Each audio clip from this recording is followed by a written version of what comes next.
Un saludo muy especial para todos. El día de hoy, desde mi Instagram Live de Mauricio El Cibarita, voy a estar abordando un tema muy importante para la industria vitivinícola, para todas estas personas que están en el mundo del vino y para todas estas personas que quieren aprender día a traer hoy a este conversatorio es nada más y nada menos de qué está pasando con el vino y con la industria. Y ahí se nos acaba de conectar nuestro gran invitado David Seijas, que voy a presentar a continuación para que iniciemos este muy interesante conversatorio sobre qué está pasando con el vino a nivel global. Y voy a hacer una pequeña introducción para que nos contextualicemos y podamos, digamos, que entrar como en sintonía de qué temas vamos a abordar el día de hoy con David. Esta disminución del consumo del vino es un fenómeno que nos está afectando a toda la industria en sus 360 grados, de norte a sur, de oriente a occidente, para los países productores, para los países que somos consumidores y no producimos, para el consumidor final, para el canal Horeca, o sea, los hoteles, los restaurantes, los cafés. En términos generales, es ese fenómeno que nos está afectando y eso es lo que nos está trayendo el día de hoy a este interesante conversatorio. El mundo del consumo del vino viene disminuyendo día a día, surgen muchísimas preguntas, muchas inquietudes, los cambios en los hábitos de los consumos, qué está pasando con las nuevas generaciones, qué tipo de bebidas están consumiendo, el futuro de la industria vitivinícola, entre muchas más dudas y muchos más factores que obviamente influyen y que hoy trataremos someramente de abordar en este interesante live. Y yo digo someramente porque pudiéramos quedarnos hablando horas, días, semanas sobre este tema porque tiene muchísimas aristas. Y hoy con David lo que vamos a hacer es tratar en una hora de hablar de diferentes aspectos. Él desde su óptica de un especialista que ya les voy a contar quién es David y desde las diferentes perspectivas que tiene el mercado a nivel global. Entonces analizaremos las posibles causas de este fenómeno global desde una mirada muy cercana, muy personal y lo mejor de todo es sin filtros. Aquí es a carta blanca qué es lo que está pasando, aquí vamos a hablar clarito, no nos vamos a meter con temas prosopopélicos ni filosóficos, sino con la realidad del contexto. Una conversación imperdible para entender hacia dónde vamos con este maravilloso mundo del vino y por eso me di a la tarea de invitar a un excelente expositor que vamos a tener el día de hoy, que se llama David Seijas. Pero ¿quién es David Seijas? O Seijas, ahora David nos va a corregir exactamente cómo se pronuncia su apellido. Un paréntesis, yo tuve la oportunidad de estar en España con él, recorriendo una región muy linda, que es Valladolid, donde hay varias denominaciones de origen, 5 denominaciones de origen que estuvimos recorriendo con David. Una es Ribera del Duero, la otra es Rueda, la otra es Cigales, la otra es Toro, la otra es León. Entonces ahí nos conocimos, visitamos muchos viñedos, catamos grandes vinos, visitamos grandes restaurantes, compartimos unas conversaciones muy interesantes alrededor de la industria, alrededor de lo que nos apasiona, que es el vino. Y él es David. David es uno de los sommeliers más reconocidos de España, es una figura muy influyente en la divulgación del vino a nivel internacional. Él fue nada más y nada menos que parte del equipo de un muy legendario restaurante que estaba en España, particularmente, y me corregirás David si es así, en la Costa Brava, en la provincia de Girona, que es Cataluña. Este es el restaurante El Bulli del famoso chef español Ferran Adrià.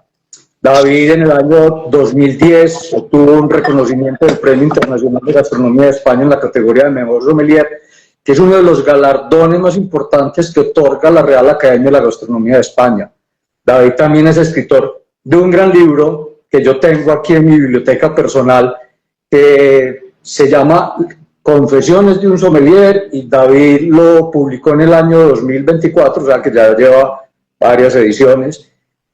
También en el año 2006 David gana un reconocimiento como la nariz de oro, nada más y nada menos.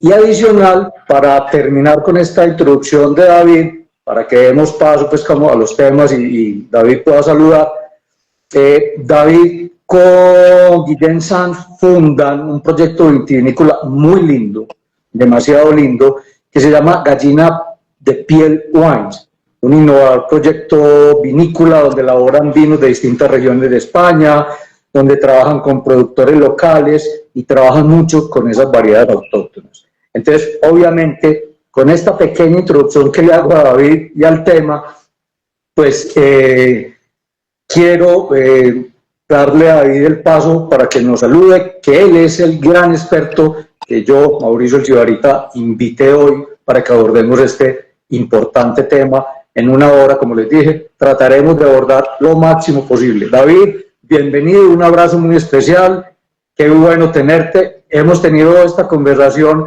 hemos tratado de organizar este live desde hace mucho tiempo, porque realmente un live para darle contextualización y que sea interesante, pues requiere de tiempo, y adicional, pues cruzar las agendas, los tiempos, las diferencias horarias entre Colombia y España, etcétera, etcétera. Entonces, hasta que por fin logramos ponernos en sintonía, y aquí estamos al aire. David, un abrazo y bienvenido, como siempre, a mi espacio, y compartir contigo siempre será un prestigio.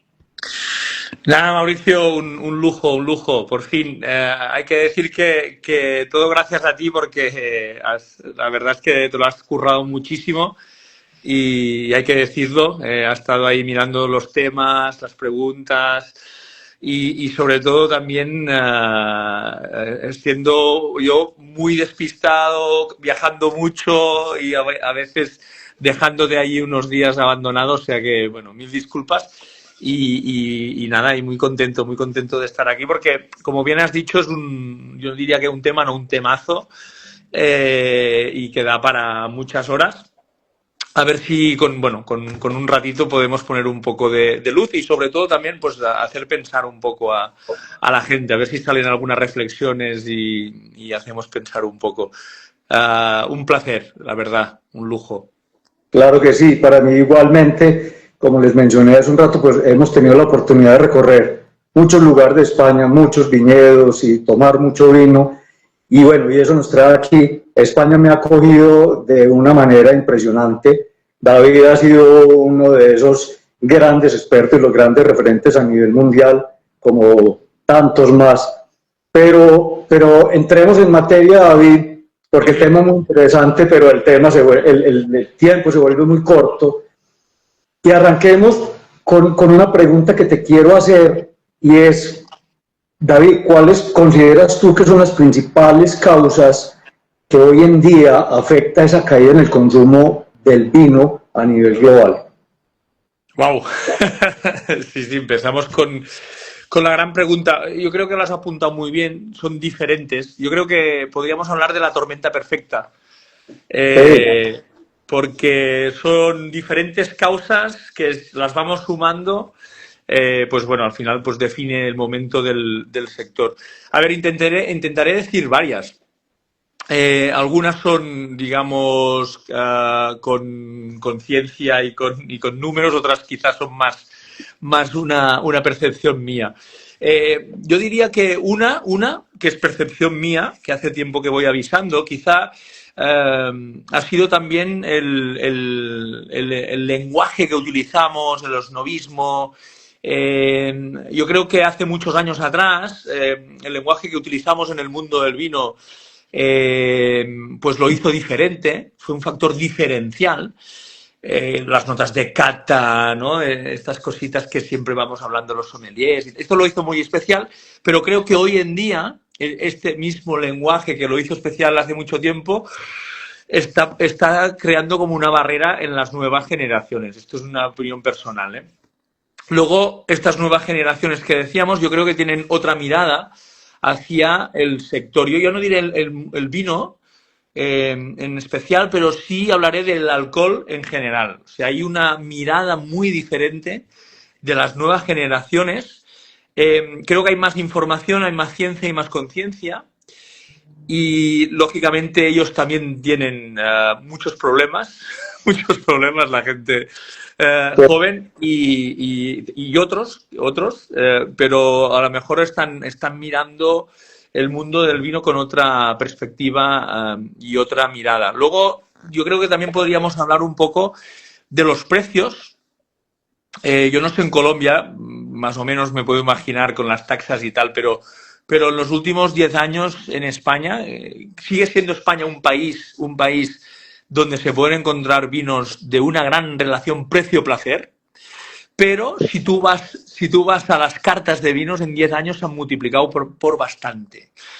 Luego, yo creo que hoy en día la gente tenemos la información para poder mirar los precios, para poder tener una idea de cómo están los precios de los vinos y ahora en los restaurantes vemos que están caros. Yo creo que los costes que tienen los restaurantes, hablo en España, pero creo que es bastante en general, con la comida, con las materias primas, hacen que aprieten mucho los precios en los vinos también.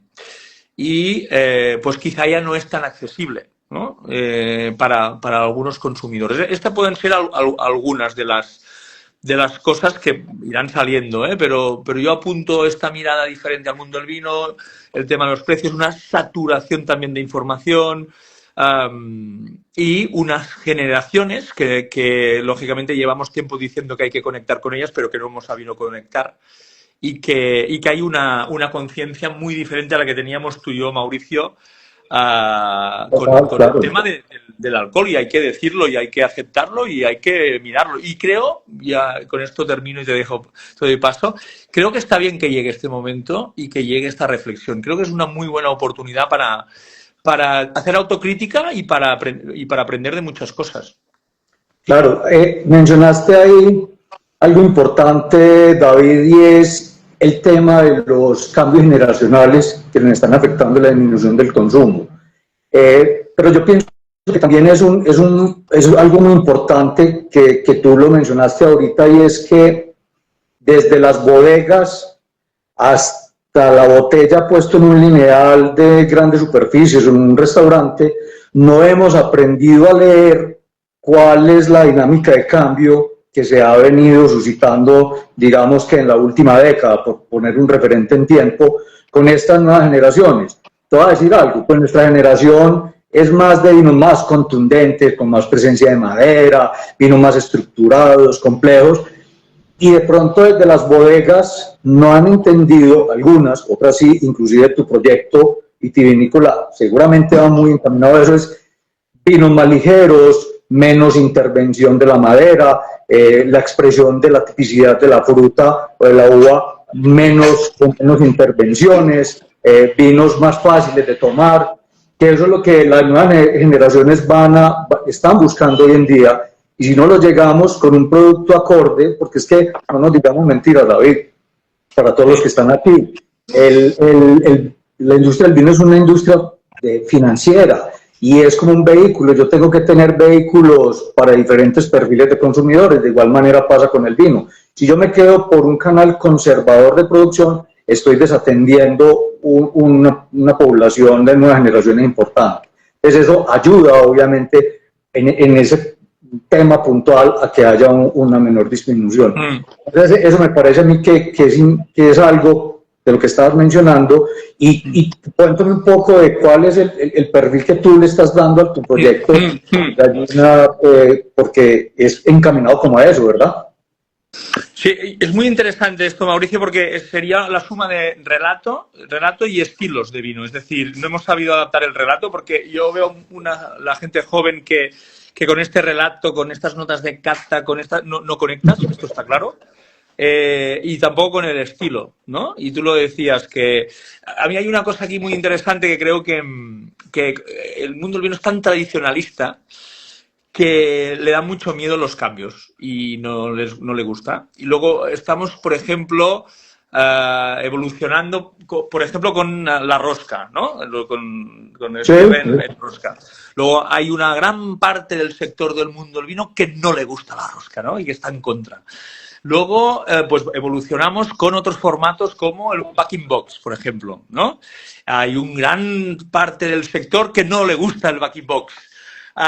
Podemos buscar, yo qué sé, el tema de las latas. Los mismos que tampoco les gusta, es decir, claro, se están buscando cosas que el mismo sector del vino no le gusta porque no es lo que en su cabeza es tradicionalista. Pero claro, luego pasa que no se conecta con este público que decías y luego pasa que caen las ventas. Lógicamente, los mismos que ahora se quejan que caen las ventas son los que tampoco les gusta que haya cambios en los formatos y en los estilos. Y la segunda parte que decías, yo creo que tiene mucho sentido adaptarte a los estilos de lo que se está pidiendo, ¿no? Primero porque la gastronomía cada vez es más, yo creo que más elegante, más fina, más aérea, por lo que te pide platos y te pide, perdón, vinos más sutiles, más aéreos, más ágiles, con menos contundencia. Hay un tema, en España, por ejemplo, es muy claro el cambio climático, donde quizá hay cada vez menos estaciones, menos marcadas, hay menos frío, hay un consumo más de otros vinos, ¿no? Como decías tú, menos marcado por las maderas, y creo que va hacia aquí, y también con menos de alcohol, con más ligereza. Y esto parece que algunas bodegas, lógicamente, lo han visto porque están en todo el mundo viendo qué pasa y tienen hay un I+D importante y son listas, pero la gran mayoría pues no han escuchado esto y se han dedicado a seguir haciendo lo que más o menos han hecho siempre, ¿no? Pues si lo he hecho siempre, ¿por qué tengo que cambiar? Pues bueno, pues mira, pues porque las cosas cambian y la tradición, de hecho, no deja de ser una evolución diaria que hay que cuestionarla también. Es decir, que entre todos cuestionamos la tradición y la estamos creando cada día. Es decir, lo que hace 40 años de la tradición, a lo mejor hoy ha evolucionado, no es la misma. Por eso creo que es interesante adaptarte a los cambios y tener una mente mucho más abierta, que creo que el sector a veces le cuesta bastante. Sí, es que nos cuesta, es que somos de una industria muy conservadora. Adriana, buenas, perdona, que veo que nos ha escrito aquí una compañera del Perú. Sí, por ahí está. Un saludo, que dice que toman mucho ron y mucho gin aún en el Perú. Sí, mucho, me imagino, también. En ese tema, ahora que estás hablando del ron y el gin, del saludo que acabas de dar, hay algo que pienso yo también que le ha influido, puntualmente hablando de estos otros licores, a la competencia del vino como otras bebidas, como las cervezas, los destilados, como menciona ella en el Perú, el ron, la ginebra, los whiskies, los mezcales, los tequilas, etcétera, etcétera. Para las nuevas generaciones, los RTD o los Ready to Drink, bueno, todas estas otras bebidas que hacen que migre el mercado o el té de la mirada hacia allá, porque vamos a desechar ese concepto del bagging box, del screw cap, de la lata, que pueden ser productos atractivos para estos consumidores, no necesariamente nuevas generaciones, y que compiten muy bien de la mano con las cervezas, etcétera, etcétera. ¿Piensas que por ahí también puede haber una puerta abierta donde se está yendo la gente y está dejando de consumir, se le está volviendo menos atractivo el vino, por decirlo de alguna manera? ¿Y por qué? Sí, estos formatos ready to drink, o fíjate que hoy estamos en la década de la inmediatez, todo es para ahora, las nuevas generaciones lo tienen todo ya, quieren comer globo, quieren el mínimo esfuerzo. El mínimo esfuerzo. O sea y al final fíjate el mundo del vino como es, con un relato largo, ¿no? De vendimias, de fermentaciones, de de fechas, de cosechas, de vendimias manuales, que cuando ya les has contado todo, ellos ya se han tomado el ready to drink, ¿no? Yo creo que les interesan otras cosas y hay que ser un pelín más directo. Para mí esto podría ser una buena salida. podrían entrar los vinos también con menos alcohol, que podría ser muy interesante, o todas estas bebidas, ¿no?, conocidas como las no low, ¿no? No alcohol, low alcohol, para poder entrar. De hecho, estamos pensando en que esto al final es para tener una entrada en un sector que luego se va volviendo más complejo, ¿no? Pero está bien como entrada, ¿no? Un vino con mucho menos alcohol, un vino mucho más ligero, más fácil de entender. Y no lo veo mal como un primer paso a una cultura que luego es compleja, que ya la haremos más difícil si quieren, ¿no? El que quiera ir escalando de niveles. Mencionaste algo que me parece muy importante y ahora que estaba en octubre ahí en España, en varias bodegas en Rueda, estuvimos catando y analizando muchos vinos desalcoholizados. Cuéntanos un poco, David, porque es que esto también es traer nuevamente otros consumidores que se nos han ido o a la dinámica del consumo.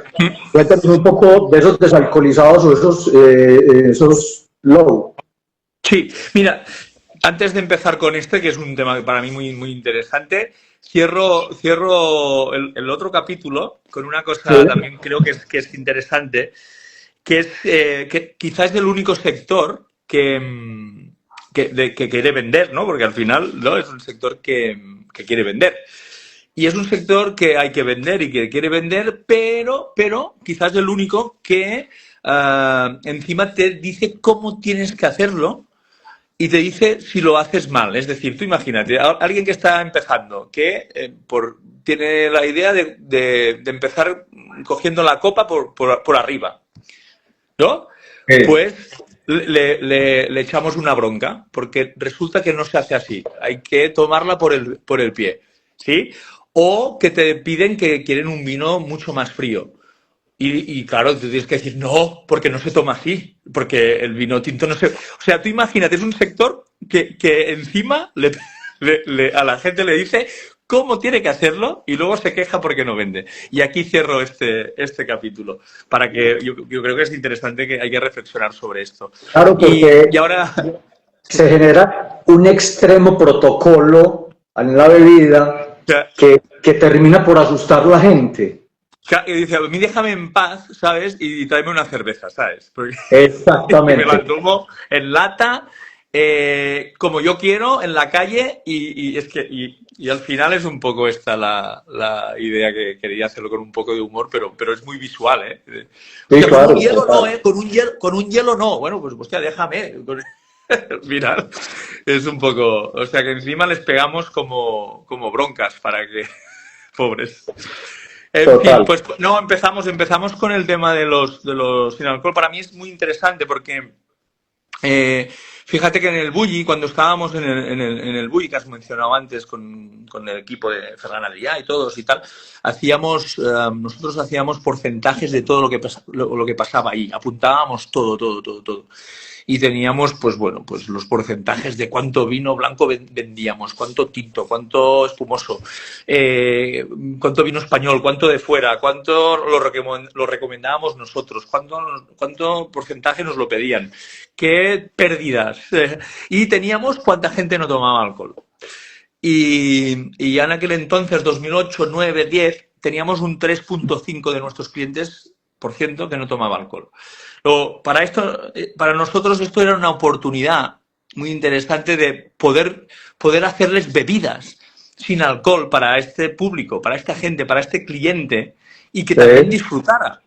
Y le hacíamos pues bebidas carbonatadas naturales, zumos, mocktails, todo para que también tuvieran una experiencia divertida sin alcohol. Y para mí esto es muy importante porque esto nos lleva a 15 años atrás, que ya teníamos esta sensibilidad, y ahora, hoy en día, este porcentaje se ha multiplicado. Por ejemplo, aquí hay un restaurante muy famoso del hermano de Ferran Adrià, que es Enigma, de Albert Adrià, ahora tiene 2 estrellas Claro. Michelin. Y ya están entre un 12 y un 15% de clientes sin alcohol. Cuidado. Y esto, ¿por qué lo digo? ¿Por qué lo cuento? ¿Por qué me enrollo? Porque es una oportunidad de venta. Porque es una oportunidad de hacer feliz a otro tipo de público y fidelizarlo, cuidarlo, mimarlo y facturar, lógicamente, porque tú tienes Claro. la oportunidad de ofrecerles algo diferente. Por eso para mí es un momento interesante porque para escuchar este tipo de público y introducirle algunas bebidas sin alcohol, porque los sommeliers hemos tenido siempre un poco la desfachatez de cuidar solo los que bebían. Tú ves una mesa de seis personas y cinco toman vino, uno no toma alcohol. Normalmente el sommelier, ¿a quién cuida? ¿A quién se dedica la A mayoría de todos partes? no toma alcohol. Exacto. Pues hostia, aquí con estos vinos, que luego hablaremos si es vino, si no es vino, si les gusta, no les gusta, porque esta es otra, ¿eh? Pero aquí tienes una oportunidad también para poder decir qué le apetece, qué le puedo preparar. Y estás consiguiendo que esta persona forme parte del equipo, forme parte de la mesa, disfrute, pueda brindar con otra cosa. Y para mí esto es muy importante, más que si luego están buenos, están malos, porque esto lo hablaremos también, ¿eh? Pero para mí es mucho más importante esto de que si son malos o no sé. Para mí esto es más importante. Claro. Sí, ya obviamente nos meteríamos en un tema de los que son muy ortodoxos y dicen que el vino sí o sí tiene que tener alcohol, pero Claro, la realidad del mercado es que hay vinos desalcoholizados que hacen en las bodegas de una manera muy profesional y es una opción que se lleva al mercado y es volver a traer a la mesa al que no toma o consume alcohol, a que se siente en una mesa donde hay gente tomando alcohol.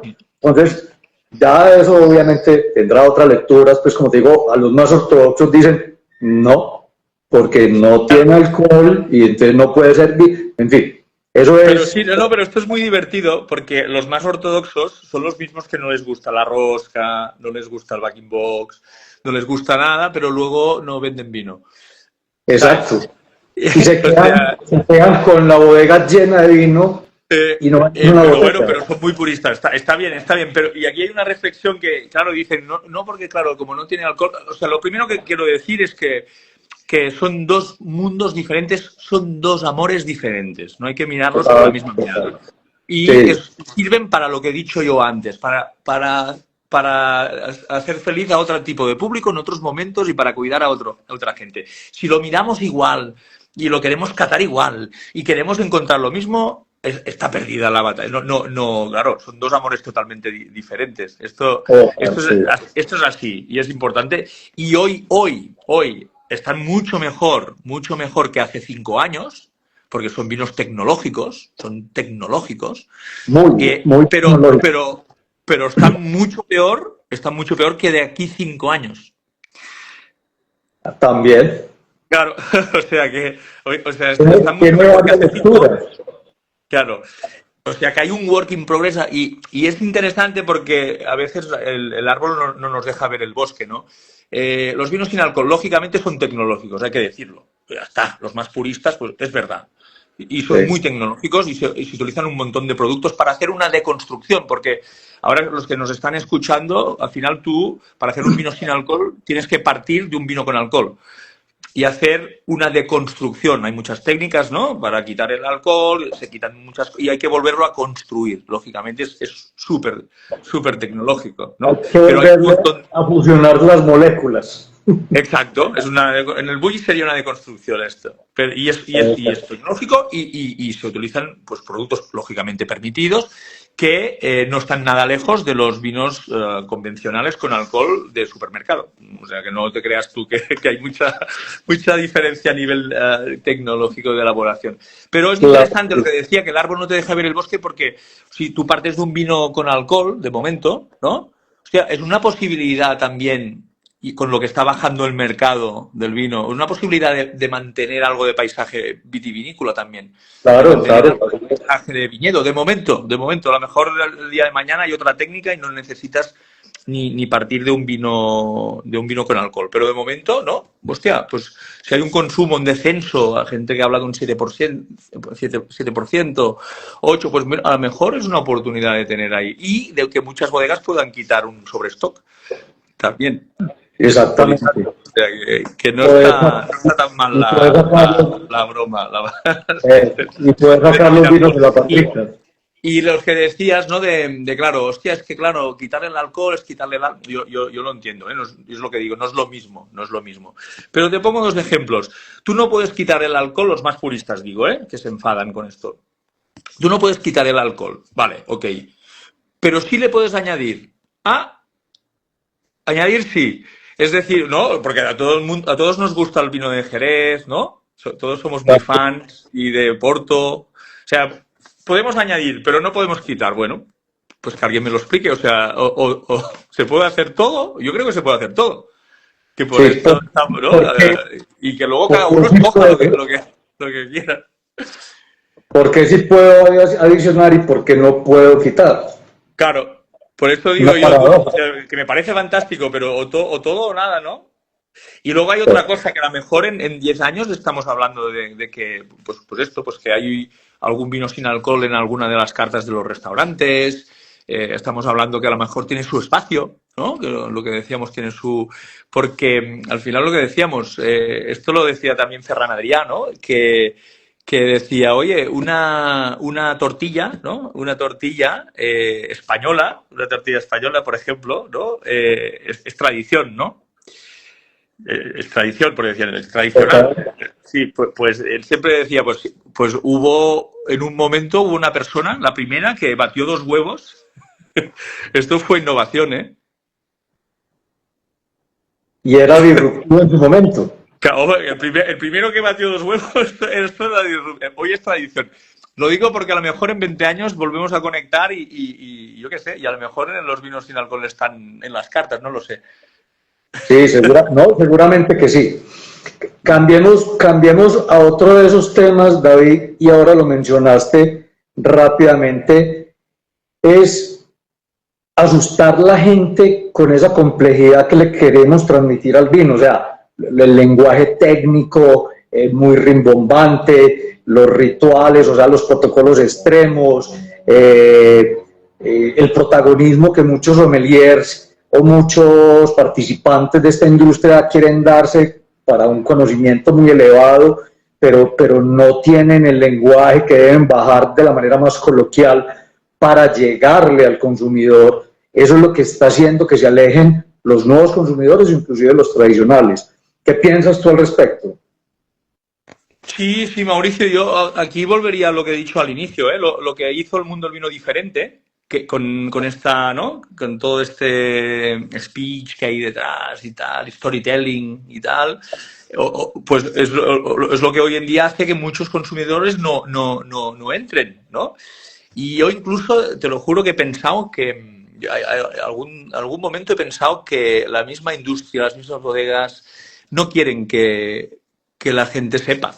Yo pienso, porque lo ponen tan complejo que digo, yo creo que no les interesa que sepan, no sé, porque es un lenguaje tan complejo y que crea tanta distancia a los consumidores y por algún momento he pensado, alguna razón tiene que ver. Incluso he pensado que es porque no les interesa que sepan, ¿no?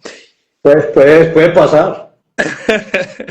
Y luego has dicho una cosa que a mí me ha gustado mucho porque siempre yo, como ya ves que ya estoy oxidado, ya estoy medio oxidado, medio jerez, medio palo cortado, de los sommeliers, ¿no? Que veo yo jóvenes y que hay una, digamos, unos profesionales increíbles y un conocimiento hoy en día muy bueno y tal y cual, pero luego también hay una falta a veces como de empatía. Se les olvida que primero de todo son camareros de vinos y que están para hacer feliz al cliente. No Y para esto es una asustarlo. regla, y esto es una regla que no sé por qué se los olvida. Y veo a alguno que es está más como para hacerse feliz a él mismo que para hacer feliz al cliente. Y esto es algo que no entiendo. Es decir, como que no escucha, ¿no? Porque, o sea, un sommelier tiene que ser camarero de vinos, tiene que ser psicólogo, tiene que ser empático, tiene que ser servicial, tiene que ser... Y a veces se nos olvida de escuchar lo que nos está pidiendo el cliente. ¿Qué estilo te gusta? ¿Cómo te gusta? Y solo vas a mostrar, ¿no? Lo que me gusta a mí, yo qué sé, un ejemplo que es muy, muy común de vinos naturales, ¿no? A ti te pueden gustar o no te pueden gustar y tal, pero habrá a un cliente que a lo mejor tú no le puedes meter 6 vinos naturales en un menú de degustación si es que tú No, no lo no, has no. escuchado, si no has visto que no le... pero se los meten porque le gusta a él, no porque... Y esto que decías, a veces es un exceso también, ¿no? De demostración de todo lo que sabemos. Yo creo que hay que ser con esto muy cauto y no abusar de esto y ser muy psicólogo y ver qué persona, qué mesa, qué momento necesita esta explicación. Hay algo que mencionaste ahí hace un segundo y me parece importante, David, y es que, y pasa, por ejemplo, cuando uno entra desprevenidamente en una vinoteca o entra a un restaurante o en un almacén de grandes superficies y le pregunta a uno al asesor o al sommelier o a quien esté en el momento y le dice, no, es que a mí ese tipo, por decir algún dueño de una vinoteca, no, es que a mí ese tipo de vino no me gusta, por eso no los vendo. Y yo tengo una lectura que yo digo, esta persona está errada, porque es que yo no tengo que vender lo que a mí me guste, yo tengo que saber leer el mercado Aquí para está. tener PETNAT, biodinámicos, orgánicos, tradicionales, desalcoholizados, de Ribera del Duero, de Rioja, de Argentina, de España, porque si a mí no me gusta, sino los vinos españoles de Rioja, entonces llega David a mi tienda y va a tomarse un Ribera y no, es que a mí no me gusta Ribera. Entonces yo pienso que eso también afecta la venta, afecta una posterior disminución, porque es que yo tengo que tener debo tener mente abierta para poderle llegar a todo. Si a mí no me gusta el Jerez y el Jerez se vende, pues yo lo vendo. Así no me gusta. Entonces se sesga esa oferta y eso afecta también que la gente consuma o compre. Esto es importantísimo lo que dices, Mauricio, importantísimo, porque la diferencia de un sommelier o tal, es que tiene, o sea, lo que tiene que hacer o sea, lo que tiene que beber en su casa es lo que le gusta a él. Con sus Exacto. amigos, pero la gran diferencia es que en el restaurante, tienda, donde sea, ahí no. Ahí lo que tienes, nosotros lo que somos cazatendencias. Tenemos que ver qué hay, qué no hay, y al igual, y cosas que a lo mejor no nos gustan tanto, pero sí a nuestros clientes. Y tú lo has dicho muy bien, y hay que conectar en este momento qué me está pidiendo, no lo que me bebería yo en mi casa. Y aquí es, yo creo que un punto muy, muy importante, muy clave en casa bebe lo que quieras, y aquí tú tienes que tener una mirada mucho más amplia, que por eso has sido sommelier, por eso has estudiado, por eso tienes esta mirada tan grande y conoces de diferentes zonas del mundo, ¿no? Y aquí veo que nos escriben, gracias también por escribir y participar, que además también hacen ¿no? un apunte de que además ellos, algunos obtienen recompensa por venta. Es interesante la reflexión también. Las Y cosas esto se ve finas. ahora, se ve de lejos, lejos, lejos, ¿eh? Que cuando ya ves que... buen apunte, buen apunto. Lo de, el de Eso Grastofol. te sesga porque, claro, yo tengo una bodega X y una bodega Y. A mí la X no me paga por venta de botella, pero la Y sí. Entonces me concentro más acá, yo cuido de eso y también eso va a sesgar. Y esas recompensas, por llamarlo, propinas, comisiones, dádivas, como lo queramos llamar, eso también afecta en Claro. alguna medida. Es que son demasiados aristas que tiene el tema de la disminución del consumo del vino. Mm, David, yo mm. te voy a hacer una pregunta como recogiendo muchas cositas de lo que hemos hablado. ¿Crees entonces que la industria del vino no ha sabido o si ha sabido adaptarse a los cambios culturales recientes? Mira, y yo para ser cortita y al pie, te dicen, te diría que no. En general no. No. No, porque es No, que o sea, es que hemos hecho, yo creo que poca crítica, ¿eh? No hemos mirado hacia afuera. miramos bastante hacia adentro y nos creemos el centro del mundo y creo que por esta digamos, tradición o por esta tendencia tradicionalista de protección de tal, yo creo que no hemos sabido salir de ahí, ni en el lenguaje, ni en el escuchar, ¿no? Yo creo que está mucho en escuchar fuera. Y te diría que no, y me sabe mal. Siempre hay ejemplos que sí, ¿eh? Aquí hay bodegas listas, no hay que ponerlos todos en el mismo saque, pero en general, ¿no? Pues yo creo que no, y tenemos que hacer autocrítica. Yo creo que es un sector que hace muy poca autocrítica, creo. Sí, yo creo que me parece importante ese término de poca autocrítica y más análisis estratégico del mercado. Eso también ayuda mucho e influye. Yo te digo, ejemplos, yo siempre digo que un sommelier cada vez tiene que ser más enólogo y un enólogo cada vez más sommelier. Esto es para mí muy importante. ¿Por qué digo esto? Porque años atrás los enólogos es que no probaban ni los otros vinos. Ahora sí, ¿eh? Y hay muchos enólogos jóvenes y prueban muchísimo más que yo. Pero yo es que en el Bulli he servido un montón de elaboradores que solo bebían su vino. Imagínate. En una carta de 2.000 referencias. 2.000 referencias.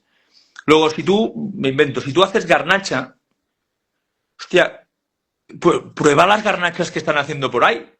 Claro. Ese es el deber. Y pues no se hacía. Repito, hoy en día sí, ¿eh? Y hay un poco más esta sensibilidad de qué se está haciendo, que los enólogos jóvenes catan muy bien, catan mucho pero te lo pongo como un ejemplo para que veas que nos miramos siempre en el ombligo. Lo de casa es lo mejor. Bueno, pues prueba algo, que a lo mejor algo no estás haciendo bien. Y este tema, esta crisis de la disminución del consumo del vino a nivel mundial ha hecho también que se hagan, digamos que, reinvenciones de procesos, de proyecciones, y voy a lo siguiente, porque es que mira, no sé, un tiempo atrás, años atrás, la gran mayoría de los enólogos se quedaban en la bodega, no daban la cara digamos que al consumidor. El que daba la cara al consumidor hemos sido y seremos nosotros los sommeliers. Pero ¿qué ha pasado? Que ya uno ve mucho saliendo a los enólogos a viajar por el mundo, a hacer los papeles como si fuera un export manager o a acompañar los export managers, porque se vuelve un referente muy importante, cosa que de pronto hace muchos años atrás los más tradicionales no salían. Y los sommeliers estamos entrando mucho más al campo. Entonces se va volviendo una integralidad que es donde debemos llegar, porque entre todos tenemos la responsabilidad de la lectura del mercado y de qué se está tomando y qué quisiera tomar el mercado, porque si nos quedamos desconectados el enólogo del sommelier, la cadena se rompe y de ahí para adelante el mercado no va a tener el producto que se requiere. Entonces ese engagement de sommelier, el enólogo y de todo el trabajo conjunto integral de la bodega debe redundar en que tenga el norte claro con un posicionamiento estratégico del vino. Totalmente. Y es importante por dos cosas, creo. Una es la que dices, porque claro, si está el enólogo allí, es más fácil que vea el consumidor en directo como, ¿no?, los estilos y qué le gusta, qué no le gusta. Es información directa, porque desde la bodega esto no lo ves. Y luego hay una cosa muy importante también que bueno, lo podríamos comparar con los restaurantes, ¿no? Que la gente quiere ver al cocinero. Tú si vas a un restaurante de 3 estrellas Michelin, tú quieres la foto con el chef, ¿no? Y quieres que él se acerque a tu mesa. Claro. Y yo que sé, hace 20 años los chefs no salían. Y ahora ya es, ¿no? Y yo creo que ha pasado un poco con lo mismo. Mucha gente quiere saber quién está detrás, quién es el cocinero, ¿no? Claro. David, otro tema, entre tantísimos. ¿Qué piensas tú de la influencia de las redes sociales? ¿Están ayudando, están perjudicando a la imagen y a la difusión del mundo del vino? Bien, como me tengo que mojar, te voy a decir que están ayudando. Te diré por qué, porque es una forma veo mucha gente rompiendo con este tradicionalismo que decíamos. Es una forma de que en las redes sociales pues hay un público diferente, hay un público que también quiere consumir de forma diferente, más directo, con un lenguaje mucho más claro, en una sola frase, el elevator speech. O sea que yo creo que están abriendo otras miradas desde otro punto de vista. Y yo te diría que están ayudando. Dicho esto, pasa como todo. Encontramos algunos perfiles pues que a lo mejor de vino saben lo que yo de informática, ¿sabes? Puede Pero, pasar. pero en general te voy a decir que me parece chulo, divertido, porque incluso hay gente con humor, ¿no? Para hacerlo de una forma diferente, te diría que me parece acertado, divertido, ¿no? Porque hay mucha gente que le impresiona el sommelier vestido ¿no? de cuero, aquí que está bien que haya este perfil. A mí me parece interesante. Sí, mira el papel tan importante, lo que hemos logrado vivir con los vino influencers, recoger influenciadores del mundo del vino una semana en Valladolid, a vivir experiencias, a compartir conocimiento y a seguir promulgando la cultura del vino a nivel internacional. Eso ha generado mucho impacto. Y, y habrán falsos profetas, pues como lo acabaste de decir, pero Sí, sí. los que lo hacen juiciosamente ayudan mucho a que esta industria siga evolucionando y como dices tú, las generaciones son rápidas, lenguajes claros, rápidos, frescos y eso ayuda a que la gente se interese y vaya. Entonces, eso es un aspecto importante. Otro aspecto que me parece a mí muy crucial, David, es los restaurantes. Yo pienso que los restaurantes también son muy responsables en la cadena de conservar precios justos porque se encuentran unos restaurantes que cobran unos precios de botellas exorbitantes, entonces la gente dice, no, yo no me tomo esa botella de vino, yo me tomo cerveza, me tomo un mocktail, me tomo un agua. Entonces yo pienso que los restauradores o las personas del sector de la restauración, como los conocemos en Colombia, tienen una responsabilidad grande frente a decir, venga, no, la gente ya no está tomando vino porque es que si me voy para un restaurante me van a cobrar 3, 4, 5, 6 veces el valor normal de una botella de vino y yo no estoy en condiciones de, inclusive mucha gente así tenga la capacidad económica para hacerlo, prefiere no hacerlo. Para mí son unos actores importantes en la cadena y pueden ser unos responsables del por qué también no se consume o está bajando el consumo. No sé qué piensas tú al respecto. Sí, ha sido también uno de los factores que hemos nombrado justo al principio, Sí. el de la restauración, porque, bueno, pues hay muchos aspectos, ¿no? ¿Qué pasa? Bueno, vamos estirando un poco el chicle, ¿no? Por aquí, venga. Hostia, hay que reducir, bueno, tenemos los costes, incremento de costes en el producto, en materia prima, en las, ¿no? Y cómo sacamos el margen. Venga, vamos a sacarlo del vino, venga, ¿no? Y claro, llega un momento en que, claro, un vino, por ejemplo, que tú compras a 10, ¿no? Tú compras a 10 y lo vendes a 50. Vale, ¿esto es barato o es caro? Pues claro, depende mucho de muchos factores. Sí, claro. A mí si uno que lo compras a 10, me lo vendes a 40, pero, tienes personal formado que cuidan, miman, ¿no? Lo que decíamos, escogen una muy buena copa, te hacen un servicio perfecto, ¿no?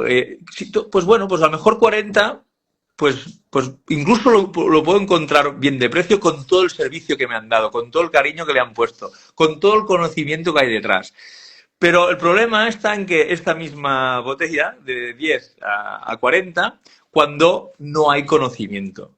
cuando no lo tratan bien, cuando las copas son un desastre. O sea, claro, yo creo que estamos abusando de esta segunda parte, de venga, que todo vale. Multiplica por 4, oye, pero si multiplicas por 4, tendrás que poner algo de tu parte. Claro, Tendrás que, por así eso, es.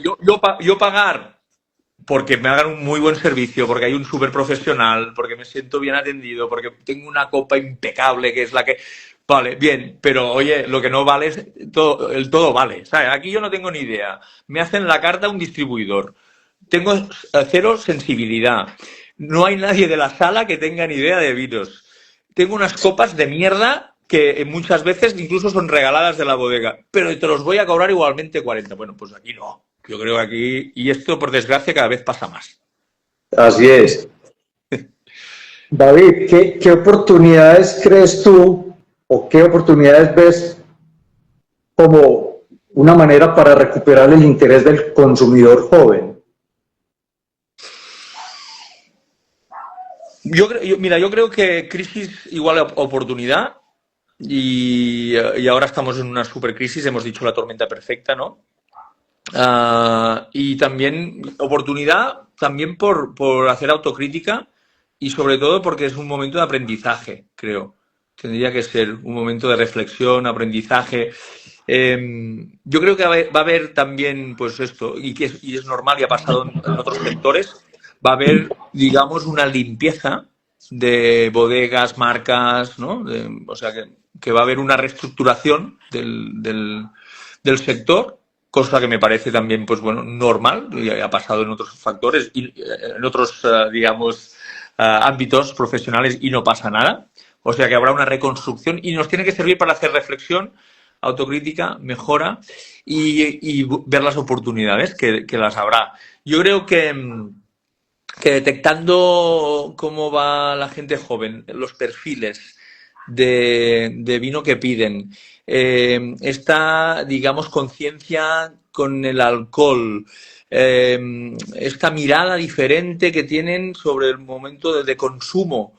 Y todo esto tiene que hacer que le saquemos algún aprendizaje, ¿no? Y que quizá escuchemos un poco más lo que está pasando y que nos podamos adaptar también un poco más. Habrá las marcas puristas, tal, y no sé qué, que fantástico, que estén y tienen que estar y tienen cola para comprar el vino y me parece genial, pero habrá muchas otras marcas que a lo mejor tendrán que escuchar todo esto, yo creo, y adaptarse un poco a lo que vienen.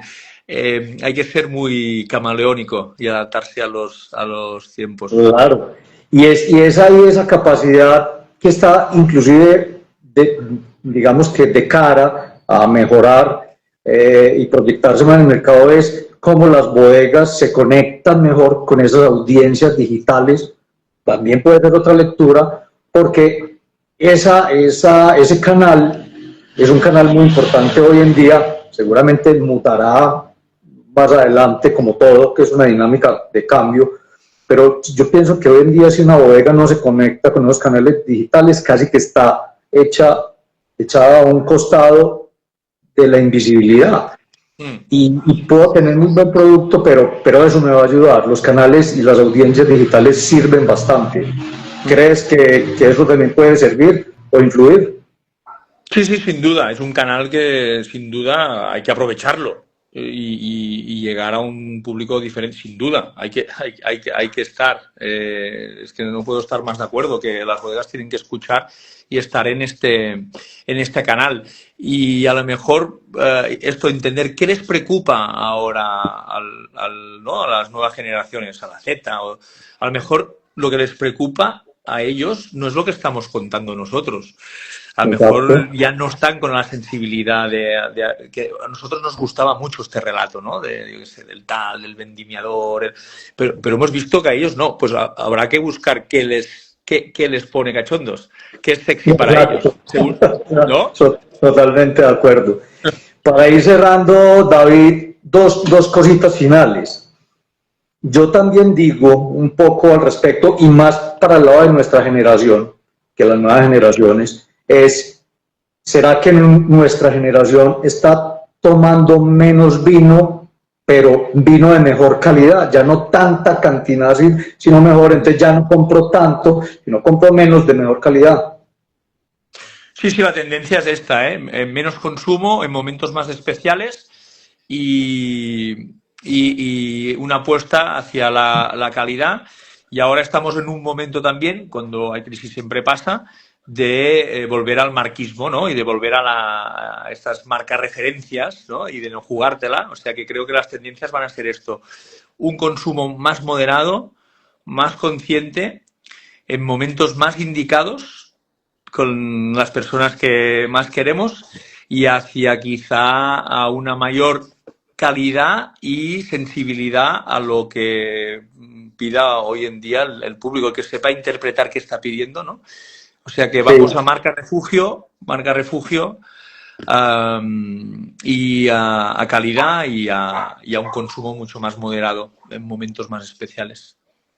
Sí, todo esto que hemos hablado en esta hora, David, son entre muchísimos temas que podemos abordar, porque es que hay infinidades de temas, los costes, los impuestos, los hábitos de consumo y todo lo que hemos hablado acá, pero ha sido muy interesante pues abarcar como todo este contexto de una manera más de conversación en puntos claros. Y quiero cerrar algo, pues como este espacio es, cuéntanos un poco en ese orden de ideas, cuál es el proyecto, o sea, cuál es el perfil del proyecto Gallina de Piel Wines, apuntándole a este contorno que estamos tocando sobre la proyección del vino en el mundo. Bueno, rápidamente, de estilos, lo has dicho tú muy bien. Estilo mucho más actual, ¿no? Mucho más gastronómico, menos impactos de maderas, mucho más ágiles, más frescor, más fruta, más conducidos por la fruta. Y sobre todo en zonas de España, ¿no? Un poco esta idea de ser embajador de España con sus variedades, ¿no? Treixaduras, garnachas, todo. Esto sería por un lado. Y el otro, siendo más transgresor en el discurso. De hecho, nosotros hacemos 9 vinos en 9 zonas diferentes de España, con 9 familias diferentes, y nos gusta explicar que somos como un coworking, y no somos dueños de ningún viñedo ni ninguna bodega. Y nos presentamos, y esto está en las contraetiquetas, como la no bodega que embotella la no propiedad. Luego, yo creo que esto es ser disruptivo también, de tanta propiedad y tanto. Y nosotros somos la no bodega que embotella en la no propiedad y que hace como un coworking. Y luego los que tengan interés, que puedan mirar también nuestra web y husmear un poco, verá que tenemos un lenguaje también muy diferente, ¿no? Nosotros veréis que nuestra etiqueta está llena de pequeños detalles, de pequeños dibujos, que luego si tú exploras y si tú buscas te explican cómo está hecho el vino, ¿no? A través de la imagen. O sea que buscando este esperanto un poco del mundo del vino, ¿no? Buenísimo, buenísimo. ¿Cuál es la cuenta de Instagram de Gallina de Piel Wines o la página web de ustedes? Exacto, esto sería el Instagram en Gallina de Piel Wines, ahí lo encontraría, y en nuestra web serían las 3 Ws con gallina de piel wines todojunto.com. Y ahí encontrarán un poco este proyecto un poco loco. Bueno, importante el tema, David, que hemos tratado hoy, qué está pasando con el mundo, con el vino, perdón, a nivel mundial. Para mí es un placer nuevamente, como te lo dije al principio, haber compartido un rato de una conversación interesante. Tendremos la oportunidad nuevamente pues, de sentarnos en vivo, en directo, a que suene el Baccarat. Muchas gracias, David, por haber aceptado esta invitación.